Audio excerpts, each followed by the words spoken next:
Здравствуйте, меня зовут Алина Гаражева, я студентка Мангостауского гуманитарного колледжа имени Мурын-Журау Сенгирбекула. Выбор профессии – важный этап в жизни каждого подростка. Именно в этот момент жизни мы определяем для себя дальнейший путь, который, безусловно, полон новых знаний и друзей. Я отношусь к людям, которые сразу определились с выбором профессии. Еще в детстве у меня проявились навыки к иностранным языкам. В младших классах мама отдала меня на курсы английского языка.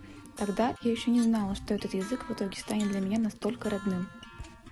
Годы шли, я росла и была одной из самых выдающихся студентов в группе. И вот подошел ключевой момент поступления в колледж. Когда вашим направлением становится иностранный язык, вы встаете перед выбором – учитель или переводчик. Меня привлекали оба направления. Но в итоге я выбрала профессию учителя английского языка. Однако получать высшее образование я планирую под профессией переводчика. В нашем колледже эта профессия довольно популярна. Студенты с разным уровнем английского языка прилагают большие усилия, чтобы набраться опыта в обучении людей разных возрастов. Учителя здесь готовы помочь каждому студенту.